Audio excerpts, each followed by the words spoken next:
Tala Fou o se whapoponga o tala mai Ausetalia ale radio Samoa.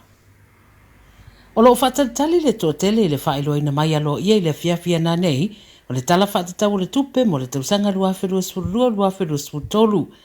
O le mau o le malolo o le leile ta mau ainga o le tunu o Ausetalia le teminei, e uiru i tau o lo whenga iei nei ma le lalolangi. O lo whatatari fo le tō tele pe fia tonu le one-off payment mo tangata whainga ringa sa nginga i whaamtaranga le tau tupe le tunu o Josh Frydenberg i le vai aso taluai o se whaamama avenga mo le taungatau le tau le soifuanga le teminei.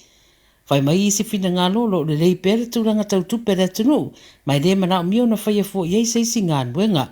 Manatu nisi wa whao ngā ne mā lole a manoa le whaero aia na fuafuanga ngā i le rumanai, ma ia mawai e kisi a tangata i le teimere pālota. O le a wha manino mai ei fo i rā ma le si tanga i pensiona a tangata wanga waa i e wha pena fo i ma le welfare.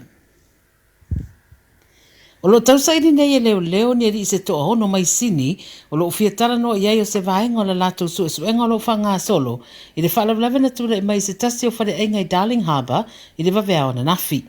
O ripo tia le so le 9 News, e ruasu tasi tausango se ri i taravou na tatui se i turou, ma awi nā toi le whare mai na ua tupu se bevesi tu tono le cafe lea i Cogo Bay. Na wala wane leo le whalamlawe ma whaonga ai pepper spray e whaata ape ai, o na whaisi tu o tere o tangata nā o fia i le bevesi. Na pui na ia leo se ri e ruasa furu tausanga ma whaia Yesu e suenga, au le so lau wha matu o mai ia leo ata o le to ono lea, mai mepo e ata le CCTV, mo nisi ono si da fia, ina ia whesosoa ni atu le suenga. Wawe se mai nisi o ainga mai nisi vaenga o le pitonu o ingo Lismore, i New South Wales, le na matua i onga onga a fianga i longa se teimere i mawatu, pe itai o le foi wato e lapta ia i longa matimunga te tele i le so. E whaisi tele o polo inga taurusanga le mu o tu uina mo tangata i lea wha i tu, a o wha abau peo na ta uruti munga ma mawha mai lawa lea waulia rea sona nafi, e o mai le teminei. Mai Quincelani se o mai sini o lo iai lapta inga, ma wali patia fo i le mawai o le tino mariwa se tasita maana whatawhea i lo longa i Quincelani le pōna pō, whato a maua i le tau ana leila.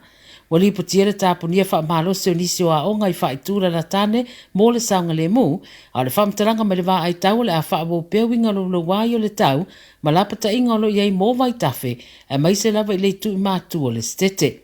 Lo lapta ia fo isini i lo longa ia e meise storm se o noa fiai.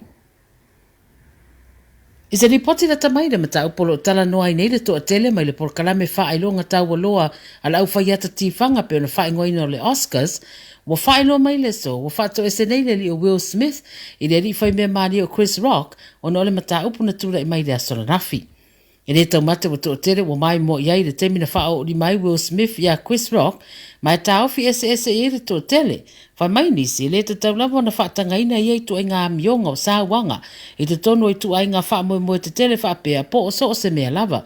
Mau i la tau ia au na tau la moe ni wha ta inga le lei mōtanga talau tele, a mai se lava whanau e fia mai moe le televise.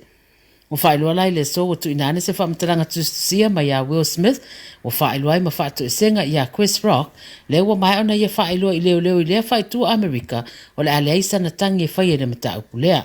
O se tala maria Chris Rock sa whaia mai le to olua Will, le tamaitai o Jada Smith, na mafuai le mata upu, wha mai fina ngalo nisi, ana taria le leia le tamaitai o Jada le tala maria, se manu e leo o le mata upu i lea tūlanga, a wai te tau na maana malama i taimi o tau suanga, e tupu i le tele o mafutanga, ma so se wha moe foi. Tala muni o ilo nei le atagi, wha maoninga e wha atatau i le Pfizer, a o le io ina ma pasia e vea matui pui wha o popo le posta, mo i la tau e lalo le sfululua i le sfulima tausanga le mātutua. Wauna ia le atagi, ia mātua o tamaite e 5 sutas tausanga le mātutua, ia whatu langa manoa mo le whaia o tui pui wha o popo le COVID se fuluiva. I numero le COVID le aso i Ausetalia, wa wha mawina ai mo New South Wales, e lua sutas iafe whasala wiwa sulfatanga ta wa afia, ma le toa iwa wa maririu.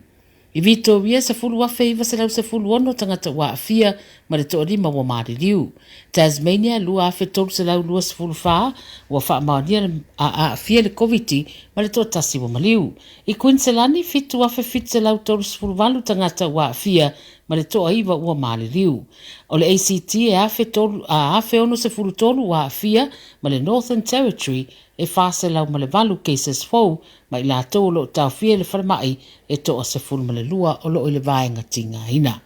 Tala ia le video sa mome Ausetalia mo le nei fo ia wauli.